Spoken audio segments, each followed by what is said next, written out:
मसीही समाज के लिए हमारे विश्वास का आधार है यीशु मसीह, जिसके हम आने की बाट जोहते हैं। जो कोई यीशु मसीह पर विश्वास करता है वह इन बातों पर भी विश्वास करता है कि अंत के दिनों में यीशु मसीह उन्हें बादलों पर लेने आएंगे। लेकिन विश्वास कर लेना और मान लेना यहाँ तक तो ठीक है, लेकिन आपने कभी कल्पना की है कि सचमुच जब ऐसा होगा तो वह कैसा मंजर होगा?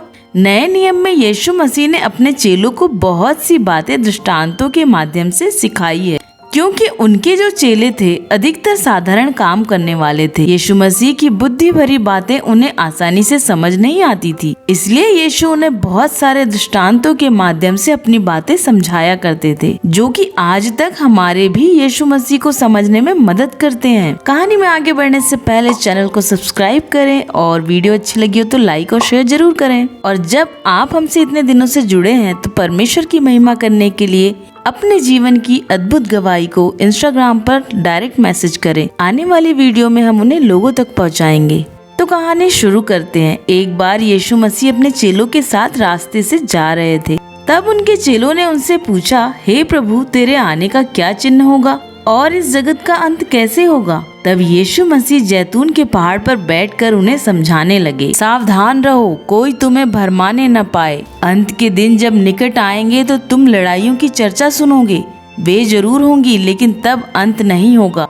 राज्य राज्य पर चढ़ाई करेगा, भूकंप आएंगे, मसीह के लोगों को पकड़वाया जाएगा, उन्हें सताया जाएगा। प्रियो, आज के समय में हम इन सब बातों की चर्चा सुनते और देखते हैं। आज युद्ध और लड़ाइयाँ रुकने का नाम नहीं लेते। देश के देश तबाह हो रहे हैं, लेकिन यीशु ने हमसे कहा है यह सब देखकर हमें घबराना नहीं है। परंतु यीशु ने एक और बात कही कि अधर्म के बढ़ने से लोगों का प्रेम ठंडा हो जाएगा। क्या आप इन सब बातों को महसूस करते हैं कि पहले जिन लोगों से संबंध अच्छे होते थे आज वहाँ प्रेम फीका हो गया है? इन सारी बातों को प्रभु ने शुरुआत कहा है और बाइबल हमें बताती है कि वह दिन चोर की नहीं आएगा, क्योंकि उस दिन के विषय में कोई नहीं जानता, न स्वर्ग के दूत न पुत्र यीशु, केवल पिता परमेश्वर ही जानते हैं कि प्रभु यीशु हमें लेने कब आएंगे। इसलिए वह हमें तैयार रहने के लिए कहते हैं। इससे पहले कि यीशु मसीह हमें लेने आए हमें पूरी रीति से तैयार रहना है। किस बात की तैयारी और कैसी तैयारी? इस बात को समझाने के लिए यीशु ने अपने चेलों को 10 कुंवारियों का दृष्टांत समझाया था, जिसका वर्णन हमें मत्ती के 25वें अध्याय में मिलता है।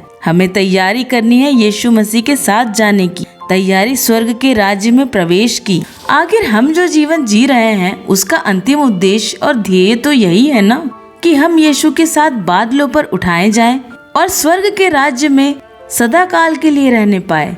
तो क्या तैयारी चाहिए हमें? यहाँ यीशु मसीह कहते हैं, किसी जगह 10 कुंवारियां थी जो अपनी अपनी मसाले जला करके बारात लेकर आने वाले दूल्हे से भेंट करने के लिए जाती हैं।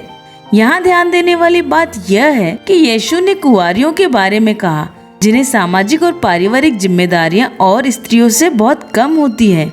यीशु ने कुंवारियों को भी कहा कि वे ऊँघ रही थी।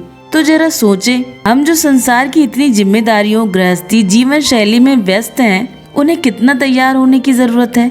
यीशु ने कहा जब कुंवारियां मिलने के लिए जा रही थी तो उनमें से 5 ने मसाले रखी, जबकि 5 और थी जिन्होंने मसालों के साथ साथ तेल भी रखा, ताकि समय आने पर वे अपनी मसालों को फिर से जला सकें। तैयारी तो हम सब कर रहे हैं, लेकिन क्या हमारे साथ परमेश्वर का अभिषेक है, जो अंदर से हमें हमेशा जगाए रखता है, जो हमारे आत्मिक जीवन को कभी बुझने नहीं देता? हो सकता है कुप्पी में तेल रखना आम बात हो, लेकिन प्रभु ने इस एक बात के कारण उन्हें बुद्धिमान ठहराया और बाकी 5 को मूर्ख कहा है। तो क्या कारण था कि वे बुद्धिमान कहलाई गई? क्योंकि बाइबल में लिखा है कि दूल्हा तो यीशु मसीह है, उसके आने का समय कोई नहीं जानता। उसी तरह दृष्टांत में समझाते हुए कहा कि दूल्हे के आने में देर हुई तो सब के सब ऊँघने लगी और उन्हें नींद आ गई। जैसे कलीसिया भी ठंडाई में चली जाती है और ऐसा होता है कि आधी रात को शोर होता है कि दूल्हा आ गया, तो सब कुंवारियां उठती हैं और अपनी अपनी मसाले ठीक करती हैं।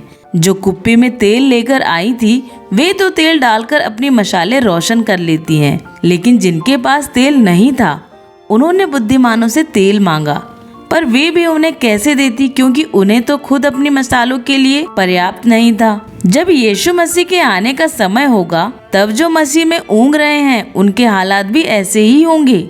आपके पास अगर परमेश्वर का अभिषेक नहीं है तो तैयारी अधूरी है। पवित्र आत्मा जो आपको अंदर से जगाए रखता है, आपको हर बुरे काम करने से रोकता है, आपके मन को भटकने से रोकता है, यह वही तेल है जो कि हर कलीसिया को आवश्यक है, ताकि हम अपने आत्मिक जीवन की मशाल रोशन रख सकें। यह अभिषेक रातों रात और फौरन नहीं मिलता, उनके लिए पूरे जीवन भर की तैयारी चाहिए होती है।